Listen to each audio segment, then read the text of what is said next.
नमस्कार दोस्तों, मैं हूं संदीप शर्मा और आप देख रहे हैं हमारा चैनल भारत आप तक। आप अगर हमारे चैनल पर नए हैं तो कृपया करके सब्सक्राइब करें, लाइक करें, शेयर करें और कमेंट करना ना भूलें। अभी लोकसभा चुनाव हो गए और सरकार बन गई है। प्रधानमंत्री नरेंद्र मोदी तीसरी बार देश के प्रधानमंत्री बन गए। लेकिन एक जो चर्चा का विषय जो है, वो सबसे ज्यादा चर्चा का विषय ये है कि उत्तर प्रदेश की राजनीति में इतनी भारी गिरावट कैसे दर्ज की गई। आपको पता है कि भारतीय जनता पार्टी ने 2014 में 72 सीटों पर एनडीए ने जीत दर्ज की थी और 62 सीटों पर लगभग 2019 में। अब की बार उनको पास 32 सीटें हैं, मात्र 30 सीटों का उनको नुकसान हुआ है और कहीं ना कहीं अखिलेश यादव जो हैं वो 37 सीटों पर पहुंच गए। तो ऐसा क्या सेटबैक हुआ भारतीय जनता पार्टी और वोटरों का जो डाइवर्जन हुआ है वोटों का, वो किस तरह हुआ, इसको हम दो तरह की राजनीति से समझ सकते हैं। एक दलित वोट बैंक के बारे में बात करेंगे, दूसरा सपा और कांग्रेस का गठबंधन जो हुआ था उसके बारे में बात करेंगे। आपको मैं बता दूं, 1995 में मायावती जो हैं वो पहली बार भारतीय जनता पार्टी के सहयोग से मुख्यमंत्री बनी। उस समय दलित वोट जो है भारतीय जनता पार्टी के साथ न जाकर के या समाजवादी पार्टी के साथ न जाकर के और बहुजन समाजवादी पार्टी जो है उसके साथ वो वोट कहीं ना कहीं एडजस्ट हो गया। और ये वोट मायावती की वजह से नहीं, कांसीराम जी जो थे उन्होंने बहुत मेहनत की और एक उनका जो संगठन था बाम सैप के नाम से दलितों का, जो जिसमें कर्मचारी थे और बहुत सारे बुद्धिजीवी जो लोग थे, उन्होंने राजनीति में दलितों को उत्थान के लिए और उनको जागरूक करने के लिए बाम सैप की स्थापना की और बाम सैप ने एक बहुत बड़ी भूमिका निभाई कहीं ना कहीं मुख्यमंत्री मायावती को बनाने में। अब बात यह आती है कि 1995 में जब दलित उत्थान के लिए देखा जा रहा था और दलित जो वोट था वो कांग्रेस का परंपरागत वोट था, उसको छोड़ करके दलित लोग जो थे वो कहीं ना कहीं बीएसपी की तरफ शिफ्ट हो रहे थे, मायावती जी की तरफ शिफ्ट हो रहे थे। कांसीराम जी उसके लिए मेहनत कर रहे थे। कांसीराम जी ने चाहते तो 1995 में खुद मुख्यमंत्री बन सकते थे, लेकिन उन्होंने अपने जो मायावती जी जो थी उनको मुख्यमंत्री के लिए प्रोजेक्ट किया और मायावती जी उनको राजनीतिक गुरु मानती थी कांसीराम जी को, और कांसीराम जी ने उनका नाम प्रोजेक्ट किया और वो मुख्यमंत्री बनी। वहां से दलितों का वोट बीएसपी की तरफ शिफ्ट होना शुरू हो गया। अब बात करेंगे इस चुनाव की। इस चुनाव में आप देख रहे हो कि बीएसपी ने स्टार्ट में कहीं ना कहीं ऐसा लग रहा था कि कुछ कैंडिडेट उन्होंने उतारे भी ऐसे कि कहीं ना कहीं बीएसपी जो है भारतीय जनता पार्टी को फायदा पहुंचाने के लिए कुछ कैंडिडेट उतार रही है, ऐसा एक मैसेज जाने लगा। और कहीं ना कहीं इस चुनाव में मायावती जो है खुद सक्रिय नहीं रही।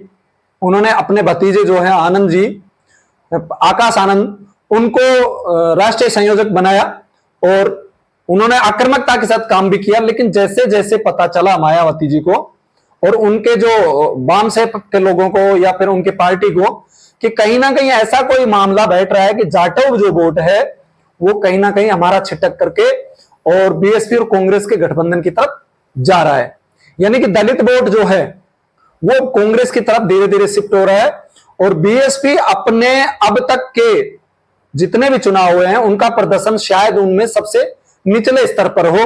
और आकाश आनंद जी का जो लॉन्चिंग है वो कहीं ना कहीं पहले ही चुनाव में फेल ना हो जाए और कहीं ना कहीं एक दाग जो है आकाश आनंद जी पर कि इतने प्रभावशाली नहीं रहे, ये प्रभावशाली नहीं रहे, और इस कारण से उनकी छवि को जो हम जिस तरह से उनको प्रोजेक्ट करना चाह रहे हैं उस तरह से हम उनको प्रोजेक्ट नहीं कर पा रहे। तो उन्होंने बीच चुनाव में आपने देखा कि आकाश आनंद जी को मायावती जी ने राष्ट्रीय संयोजक पद से हटा दिया और उनको एक साइड कर दिया ताकि ये हार का ठीकरा जो है वो कहीं ना कहीं आकाश आनंद पर ना फूटे कि आकाश आनंद की वजह से पार्टी बीएसपी हार गई।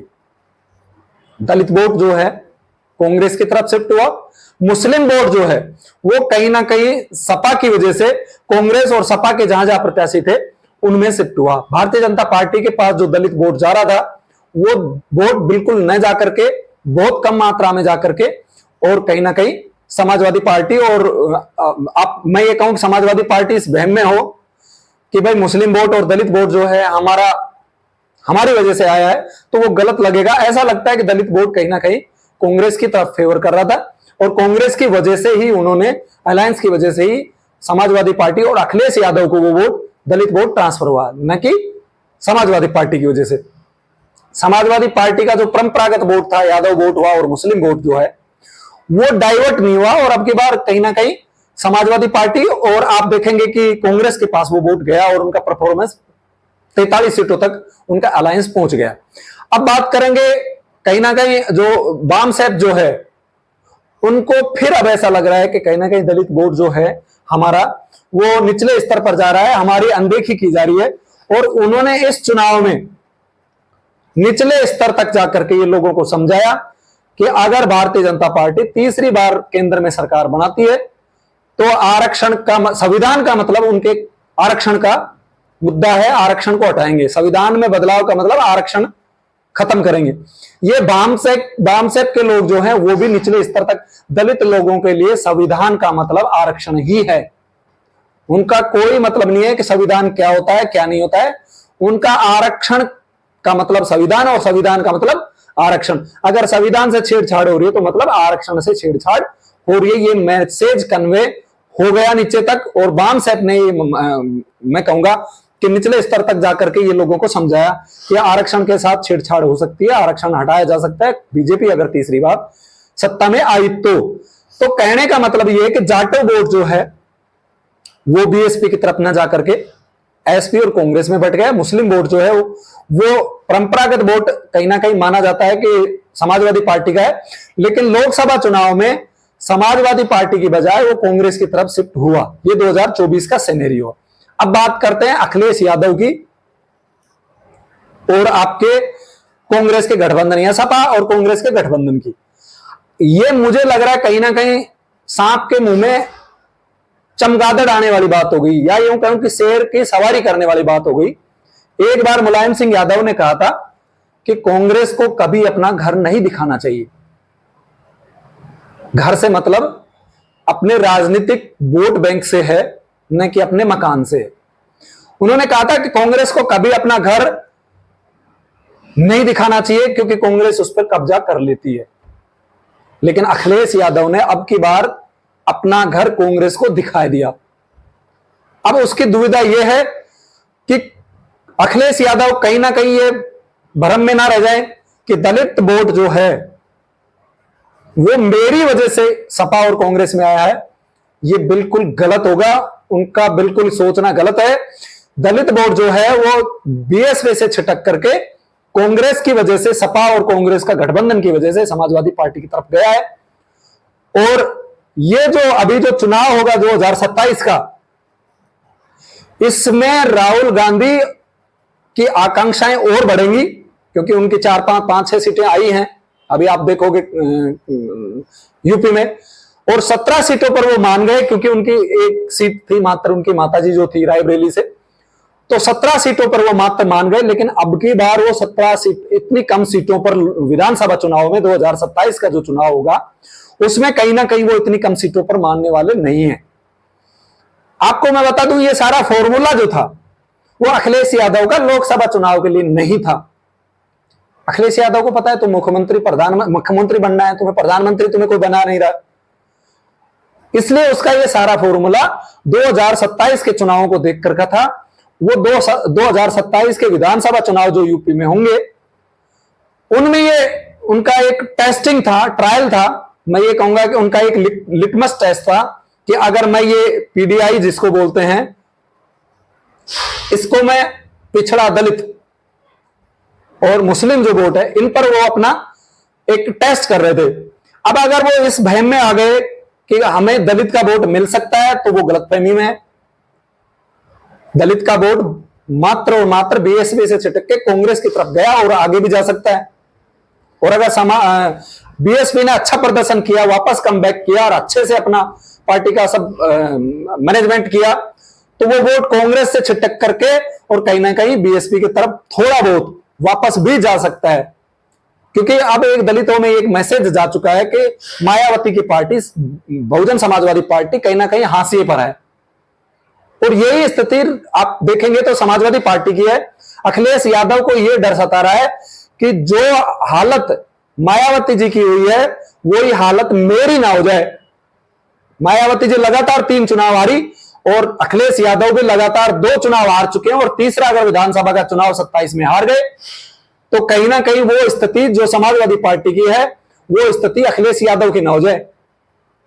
इसलिए वो कभी भी नहीं चाहेंगे कि कांग्रेस से गठबंधन तोड़े, लेकिन वो ये भी नहीं चाहते कि कांग्रेस उत्तर प्रदेश में एक मजबूत पार्टी के रूप में उभरे, क्योंकि अगर आपने कांग्रेस पार्टी को एक बार अपना घर दिखा दिया तो वो उसको कहीं ना कहीं ये भी दिमाग में राहुल गांधी के चल रहा है और कांग्रेस पार्टी के चल रहा है कि दलित वोट और मुस्लिम वोट जो है वो हमारी तरफ आ सकते हैं। अभी तक उनको लग रहा था कि हमारा वोट बैंक खिसक रहा है, हमारा वोट 25-26% है, लेकिन अब की बार दलित और मुस्लिम दोनों ने समाजवादी पार्टी का वोट ट्रांसफर हुआ। लेकिन देखने वाली बात है कि विधानसभा में क्या यादव वोट जो है वो कांग्रेस को ट्रांसफर होगा? अखिलेश और समाजवादी पार्टी क्या कांग्रेस पार्टी को यादव वोटों का ट्रांसफर करा पाएगी? क्या दलित वोट जो हैं वो कांग्रेस को छोड़ करके समाजवादी पार्टी को ट्रांसफर होंगे? क्या मुस्लिम वोट का ध्रुवीकरण जो है बंटवारा होगा या नहीं होगा? ये एक बड़े क्वेश्चन है 3। और ये सारी चीजें यादव वोटों का तो आपको इन सब चीजों का तो आपको जवाब मिलेगा 27 के चुनाव के बाद। 2027 में जो चुनाव होगा विधानसभा के कि यादव वोट कांग्रेस की तरफ गए कि नहीं गए, उसके परिणाम आने के बाद। लेकिन राहुल गांधी कहीं ना कहीं पहले से बेहतर स्थिति में है यूपी में। उनको यह लगने लगा है कि मैं यूपी में वापस स्थापित हो सकती है कांग्रेस। लेकिन इन सब के बीच में एक चौथा एंगल जो है वो ये है, 4th angle, Bharatiya Janata party पूरा फोकस यूपी पे कर चुकी है। किसी को ये दिमाग में गलतफहमी हो कि लोकसभा में उनका परफॉर्मेंस कम हुआ है तो विधानसभा में परफॉर्मेंस कम हो जाएगा, ये दिमाग से निकाल देना। पूरी विधानसभा का चुनाव और लोकसभा का चुनाव मैंने आपको बता दिया, दोनों अलग अलग मुद्दों पे लड़े थे। मुस्लिम जो वोट हैं वो कांग्रेस को मिलने वाले नहीं हैं विधानसभा में। मुस्लिम जो है वो नेशनल लेवल पर, राष्ट्रीय लेवल पर भी कांग्रेस के साथ जाने को थोड़ा सा तैयार है, लेकिन लोकल लेवल पर जब यूपी में चुनाव होंगे तो निश्चित रूप से मान लीजिए आप वो समाजवादी पार्टी की तरफ जाएंगे। अब बड़ी दुविधा तो समाजवादी पार्टी के लिए, अखिलेश यादव के लिए, अगर वो कांग्रेस से गठबंधन तोड़ते हैं, जैसे उन्होंने आप ओपी राजभर से और आपका मायावती जी से तोड़ दिया, इस तरह कांग्रेस से अगर तोड़ते हैं तो कहीं स्थिति वही ना हो जाए, दलित वोट खिसक करके कांग्रेस की तरफ वापस चला जाए और वोटों का दूरीकरण ना हो जाए। अगर उसके साथ रहते हैं तो कांग्रेस सीटों की मांग करेगी। कम से कम मेरा जो अंदाजा है 150 प्लस के आसपास सीटों की डिमांड रखेगी और 100 सीटों से तो कम समझो ही मत।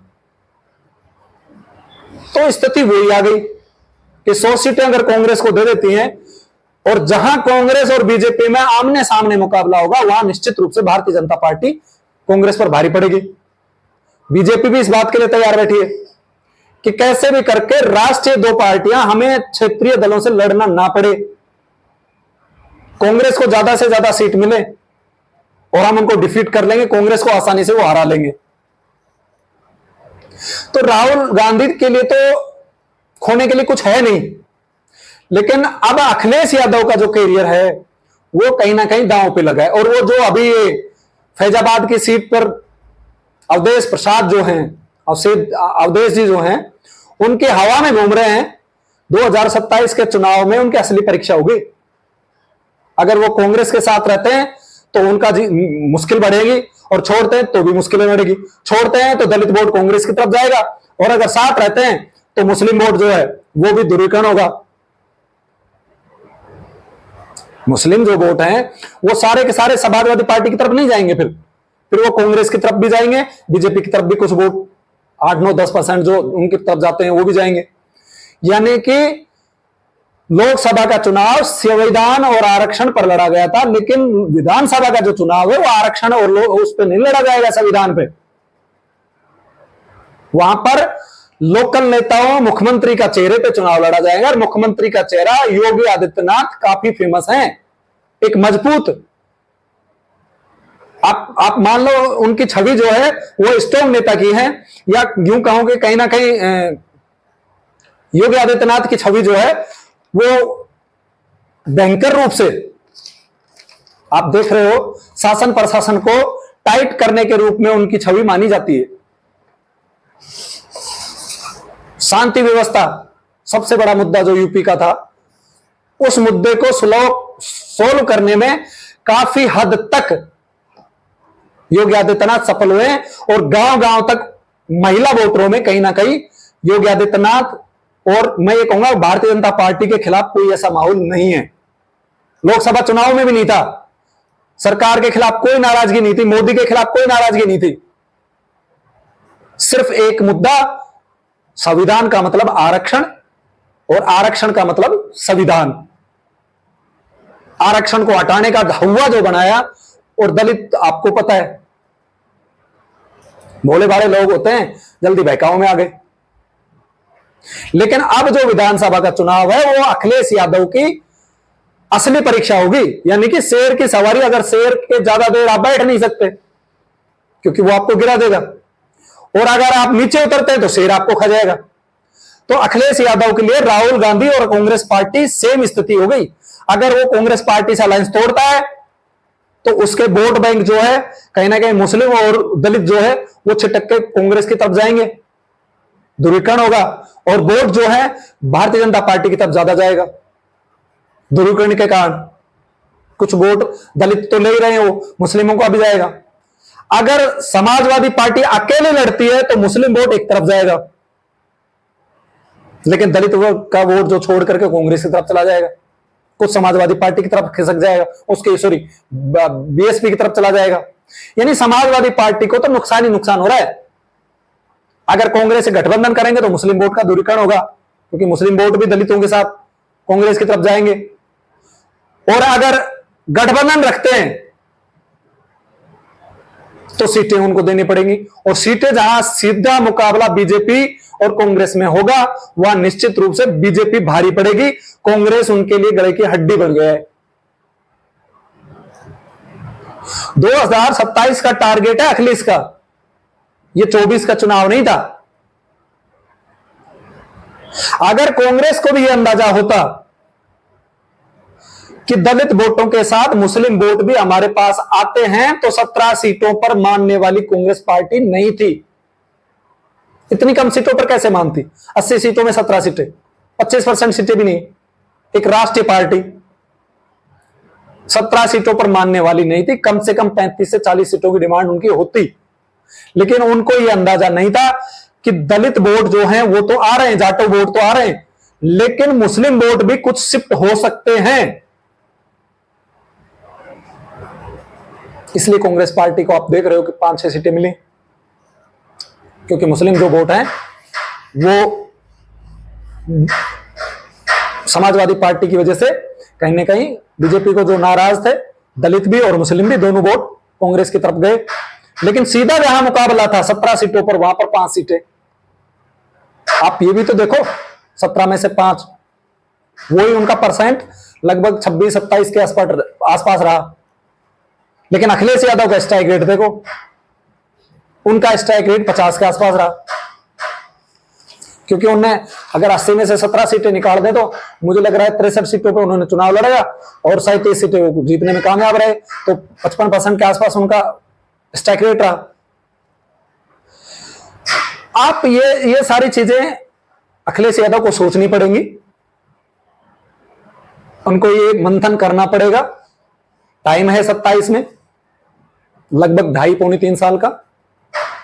लेकिन जैसा उनका एटीट्यूड अभी आपको देखेंगे, आप लोकसभा के जो सदन की कार्रवाई हो रही थी, वो कहीं ना कहीं राहुल गांधी का इतना ज्यादा मुझे लग रहा था फेवर में नहीं थे। मोदी जी जब उन पर कटाक्ष कर रहे तो भी वो हंस रहे थे। तो कहने का मतलब ये कि अखिलेश यादव ने कहीं ना कहीं शेर की सवारी कर ली। अगर कांग्रेस का साथ छोड़ते हैं तो मर गए, अगर कांग्रेस को साथ रखते हैं तो डबल मर गए। शेर पर बैठे रहते हैं तो ज्यादा देर बैठ नहीं सकते, क्योंकि स्पीड बहुत तेज है, गिरा देगा, और उतरता है तो सिर खाएगा। ऐसी जानकारी के लिए जुड़े रहे हमारे चैनल से। नमस्कार।